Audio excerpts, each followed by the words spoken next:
গরুটার দাম 1 কোটি চাওয়া হচ্ছে। এটার অনেক কারণ আছে।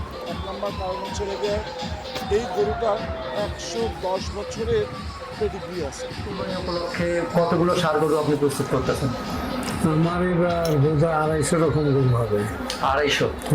আচ্ছা, তার এখানে মধ্যে 100 বিক্রি হয়ে গেছে। বন্ধুরা, আজকের ভিডিওতে আমরা জানব 2024 কুরবানির ঈদে বাংলাদেশের সবচেয়ে বড় 10টি গরু সম্পর্কে। আমাদের তালিকার 1 নম্বরে আছে অ্যালবিনো বাফেলো। অ্যালবিনো বাফেলো বা গোলাপি মহিষের একটি অত্যন্ত দুর্লভ জাত। বলা হয় তাকে প্রতি 1 কোটি কালো মহিষের বিপরীতে মাত্র একটি গোলাপি মহিষের জন্ম হয়। চিন্তা করুন এরা কতটা দুর্লভ।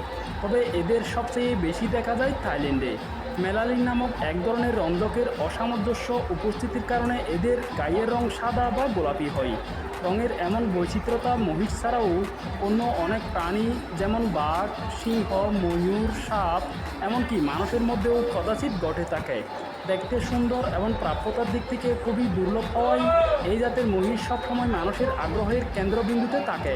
সঙ্গত কারণে সাধারণ মহিষের তুলনায় এই মহিষের দামও হয় অনেক বেশি। সাধারণত শৌখিন মানুষেরা কোরবানি উপলক্ষে এগুলো কিনে থাকেন। আর গত বছরের মতো এই বছরও এই ধরনের কয়েকটি মহিষ এনেছে চট্টগ্রামের মজ্জারটেকের 2-1 জন খামারি। মহিষগুলোকে মিয়ানমার হয়ে থাইল্যান্ড থেকে আমদানি করেছে বলে জানান তারা।